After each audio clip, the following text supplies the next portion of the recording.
और 5 मिनट में स्वामी करपात्री जी महाराज बद्रीनाथ से काशी पहुँचे थे। ऐसी दिव्य विभूति स्वामी करपात्री जी महाराज थे 5 मिनट में। मतलब हनुमान जी को भी 10 मिनट लगेंगे बद्रीनाथ से काशी आने में, और स्वामी करपात्री जी 5 मिनट में बद्री नारायण से काशी में आए। सनातन के पक्ष को रखा, और जो पक्ष ठीक से नहीं रखा जा रहा था, फिर स्वामी करपात्री जी ने उस सारे पक्ष को ठीक से रखा और सनातन की ध्वजा को लहराया। ऐसी जो दिव्य विभूति इस देश में, जिन्होंने गौ तत्व को समझना इतना सरल नहीं है। हर व्यक्ति गाय को समझ नहीं सकता है। हमारे यहाँ अथर्ववेद का मंत्र कह रहा है कि देवीं वाचम अजनयंत देवाः, उस देवी को जानो अजनयंत देवाः, जिससे संपूर्ण देवताओं का सर्जन होता है, निर्माण होता है, प्राकट्य होता है। ताम विश्वरूपः पशवो वदन्ति। सबसे बड़ी भूल ये हो गई है कि वहाँ जो प्रकृति स्वरूपा है, गौ माता है, उसको पशवो वदन्ति ही। ये जो पशवो शब्द है ये बहुवचन है। जो पशु बन गए हैं वो गाय को पशु बोलते हैं, अर्थात जिनके अंदर पशुता आ गई है वही गाय को पशु बोलते हैं। पशवो न गावा, गाय पशु नहीं है। ताम विश्वरूपः पशवो वदन्ति सा नः, वह जो भगवती जगदम्बा गौ माता है वह हमको मंद्रेश मूर्धम दुहाना। जब मंदराचल पहाड़ को समुद्र में डाला गया और समुद्र मंथन हुआ तो ऊर्जा रूप में वह भगवती जगदम्बा हमको प्राप्त हुई। धेनु, वह जो गौ माता है वह हमको प्राप्त हुई। सा, उस देवी को, उसकी हमको उपासना करनी चाहिए, ये हमारा अथर्ववेद कह रहा है। और हम जो सनातनी लोग हैं, हमारा जो परिचय जगत के अंदर है, हम जब पूजा में बैठते हैं, जप में बैठते हैं, तप में बैठते हैं, यज्ञ में बैठते हैं, दान में बैठते हैं, तीर्थ में बैठते हैं, व्रत में बैठते हैं, कथा में बैठते हैं, कीर्तन में बैठते हैं, तो हमारा जो परिचय पूछा जाता है वो गोत्र से पूछा जाता है। लेकिन हम समझ नहीं पाए कि गोत्र शब्द से किमर्थम वर्तते, गोत्र शब्द का क्या अर्थ है। गो यानी गाय और त्र यानी रक्षा, यानी सबसे पहले हमसे ये पूछा जाता है कि अगर तुम भारतीय हो तो क्या गौ रक्षक हो। जब तक तुमने गौ रक्षा का प्रमाण नहीं दिया तब तक तुम्हारे अंदर भारतीयता नहीं है। महाभारत के अंदर जब दुर्योधन भारत को और धर्म को खोज रहा है तो उसे पता नहीं लग रहा है कि धर्म कहाँ है और भारत कहाँ है। भारत शब्द यहाँ पर द्वयर्थक है, एक भारत जो अर्जुन है और एक भारत जो एक राष्ट्र है। तो वो ढूंढ रहा है कि भारत कहाँ है। तब वो भीष्म के पास जाता है, भीष्म दादा के पास, और भीष्म दादा के पास जाकर के कहता है कि दादा मुझे पता नहीं लग रहा है कि धर्म कहाँ है, यानी धर्मराज युधिष्ठिर कहाँ है, और भारत कहाँ है, यानी अर्जुन कहाँ है, यानी राष्ट्र कहाँ है, भारत कहाँ है। तो तब जो भीष्म दादा हैं वो कहते हैं गावस्य बहुलास्तत्र न कृशा न च दुर्बलः। जहाँ गाय होगी वही धर्म होगा और वही भारत होगा। इस बात को आज ये देश भूल गया है, इसलिए इसकी दुर्दशा हो रही है। हमारे भारत की जो पहचान है वो गाय है, और जहाँ गाय है वहीं भारत है, और जहाँ गाय है वहीं धर्म है। हमारे सनातन धर्म में जो 14 सत्कर्म माने गए हैं, पूजा पाठ, जप, तप, यज्ञ, दान, तीर्थ, व्रत, श्राद्ध, पिंड, तर्पण, कथा, कीर्तन, योग, ये जो 14 सत्कर्म है, इन 14 सत्कर्मों को बिना गाय के पूरा नहीं किया जा सकता। कोई भी आप सत्कर्म उठाओ, गाय अनिवार्य है। इसलिए जब तक इस देश के अंदर गौ की प्रतिष्ठा नहीं, गावः प्रतिष्ठा भूतानाम, तब तक ये भारत है ही नहीं। जैसे कल पूज्य स्वामी जी ने अपने जो उद्बोधन था उसमें कहा था कि भाई भारत है, ये भारतवर्ष है। इंडिया जो नाम दिया वो अंग्रेजों ने दिया, और जो मुगल लोग इस देश के अंदर आए उन्होंने हिंदुस्तान नाम दिया। मूल रूप से इस देश का नाम भारत है। और भारतस्य प्रतिष्ठे द्वै संस्कृतम संस्कृतिस तथा, भारत की जो प्रतिष्ठा है वो संस्कृत और संस्कृति है। वास्तव में गौ और गंगा, गोस्वामी तुलसीदास जी ने रामचरितमानस के अंदर इस बात को भविष्य पुराण के आधार पर लिया कि धन्य देश जहां बहा सुरसरी, भारतवर्ष तभी तक धन्य रहेगा। जब लोगों ने पूछा कि भारत का भविष्य कथन कीजिए, तो गोस्वामी तुलसीदास जी ने कहा, धन्य देश जहां बहा सुरसरी।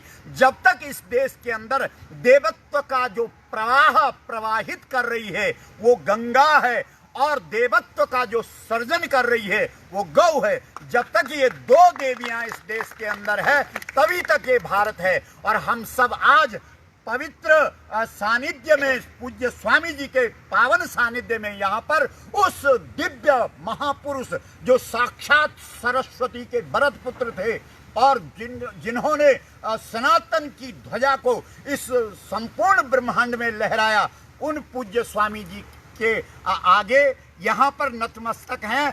और श्रद्धांजलि देने का सीधा सा मतलब है कि हम जो आपने हमको मार्ग प्रशस्त किया है, जो मार्ग बताया, हम उस मार्ग पर चलेंगे और अंतिम श्वास तक जो आपका बताया हुआ मार्ग है उसको पूरा करने के लिए अपना सर्वस्व समर्पित कर देंगे। इसी भावना के साथ पूज्य स्वामी जी की गौ माता, राष्ट्र माता, गौ माता, राष्ट्र माता, गौ माता, राष्ट्र माता, माँ।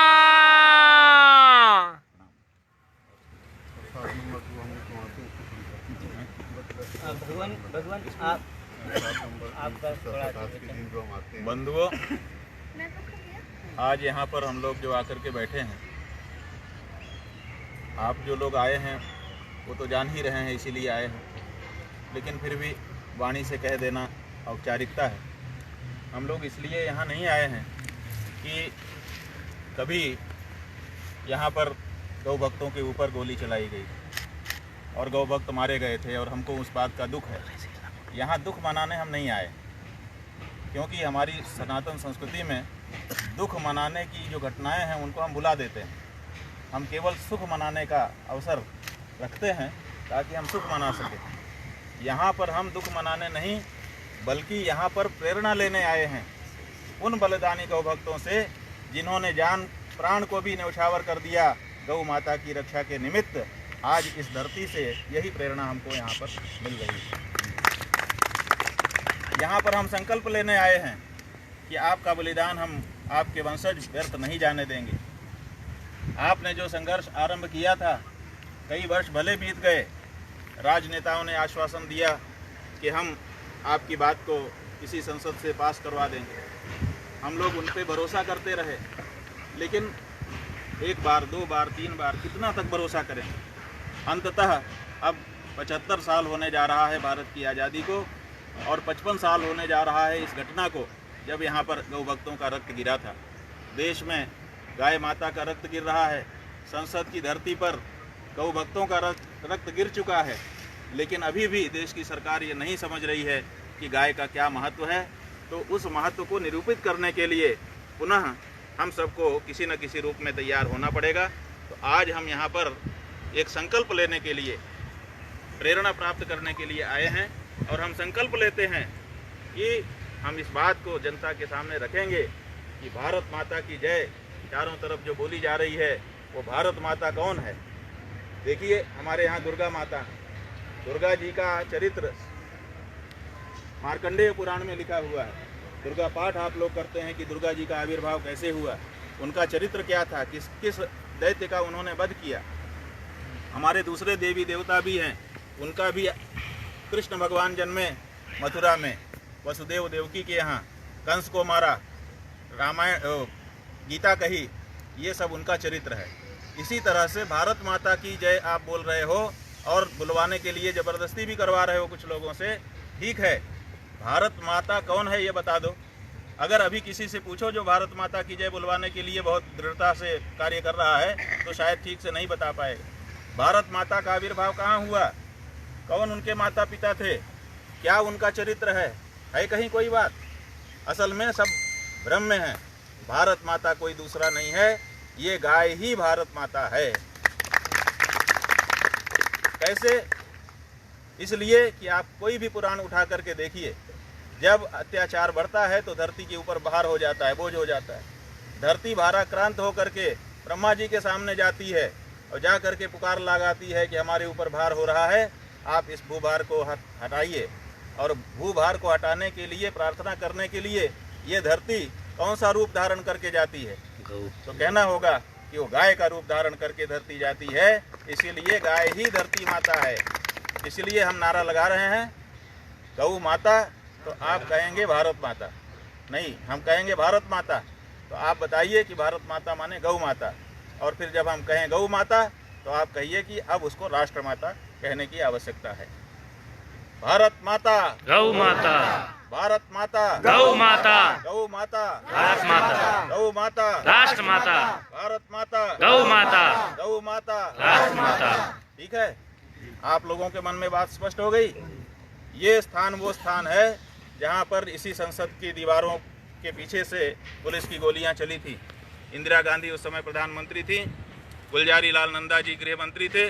बाद में गुलजारी लाल नंदा जी का वक्तव्य आया था कि मुझसे भी परामर्श नहीं किया गया था, सीधे प्रधानमंत्री के स्तर से गोलीबारी का आदेश कर दिया गया था।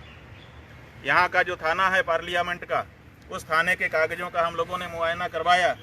उसमें दर्ज है 7 लोगों का नाम, कि 7 लोग यहाँ पर मारे गए थे। वैसे तो जो कहानियाँ हैं उसमें कहा जाता है कि अनेक लोग मारे गए, लेकिन सरकारी आंकड़े हमारे देश में यही कहते हैं कि जो असली फिगर होता है उसको छिपा करके सरकारी आंकड़े कुछ बनाए जाते हैं। तो जो 7 हैं, आज कम से कम उन 7 का नाम हमको पता होना चाहिए था जब हम यहाँ आए। हमारा दुर्भाग्य है कि हमने कई गौ भक्तों से, कई संस्थाओं से पूछा भी कि आप बताइए कि वो 7 कौन लोग थे जिनका रक्त यहाँ पर गिरा था, जिनका प्राण यहाँ छूटा था गौ माता की रक्षा के निमित्त। उन 7 लोगों का नाम बताने के लिए कोई तैयार नहीं है। हम लोगों ने थाने में मुआयने के लिए अर्जी दी हुई है। कागज पुराने हैं और उर्दू लिपि में लिखे गए हैं, तो जल्दी ही उसका तर्जुमा, अनुवाद हम लोग करवाएंगे और वो 7 नाम प्रकाशित करेंगे कि ये 7 वीर थे जिन्होंने संसद के सामने रिकॉर्ड पर, ऑन रिकॉर्ड अपने प्राण बलिदान किए थे। और वही 7 हमारे प्रेरणा के पुंज होंगे। जैसे गुरु गोविंद सिंह जी ने जब हिंदू धर्म की रक्षा का बीड़ा उठाया तो उन्होंने समाज से कहा कि बलिदान की आवश्यकता है, देवी बलिदान मांगती है।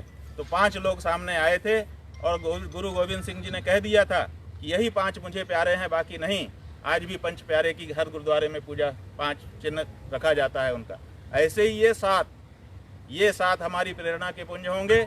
और आने वाले दिनों में चाहे वो 6 महीना लगे, चाहे 1 साल लगे, चाहे 2 साल लगे, हम लोग शक्ति का संचय करेंगे और कानून को बिना हाथ में लिए अपनी दृढ़ता के द्वारा इस संसद को मजबूर करेंगे कि ये देश में एक भी बूंद गाय का रक्त न बहे, इसका कानून पारित करे। ये संकल्प आज यहाँ पर हम लोग ले रहे हैं। भगवती गौ माता और ये हमारे बलिदानी हमको शक्ति प्रदान करें, आशीर्वाद दें कि हम आज यहाँ पर लिए गए संकल्प में सफल हों। यहाँ पर आप सब जो लोग आए, गौ माता का उनको आशीर्वाद हो। ये जो हमारे सुरक्षा के लोग यहाँ पर आकर के हम लोगों को इतना करने दे रहे हैं, क्योंकि स्थिति तो ये है कि अपने देश में ही हम लोग बेगाने हो गए। आज भारत में भारत की बात करना, हिंदू धर्म की बात करना बेमानी हो गया है। मुसलमानों की बात सुनी जा रही है, ईसाइयों की सुनी जा रही है, सनातन धर्मियों की बात नहीं सुनी जा रही। तो ऐसी परिस्थिति में बड़े सौमनस्य के साथ इन अधिकारियों ने यहाँ पर हमको ला करके बैठने का मौका दिया, अपनी भावना को अभिव्यक्त करने का मौका दिया, एक संकल्प मन में सत्संकल्प लेने का अवसर दिया। इनको भी धन्यवाद देते हुए आज की इस श्रद्धांजलि सभा को, आज की इस संकल्प सभा को यहीं पर हम विराम दे रहे हैं। अब हम लोग इस मिट्टी की पूजा करेंगे, इसका तिलक माथे में लगाएंगे और पार्क की परिक्रमा करते हुए, जैसी परंपरा है, यहाँ से शांति के साथ प्रस्थान करेंगे। सभी जो है पहले जितने हमारे अध्यक्ष जी हैं, गोपाल मणि जी महाराज हैं, आंजनेय जी हैं, स्वामी जी हैं, पहले ये लोग पुष्पांजलि करेंगे उधर जाके, उसके बाद में बाकी पदाधिकारी अन्य लोग नहीं यहीं से करेंगे। सबके हाथ में दे दो, एक साथ कर देंगे, सबके हाथ में फूल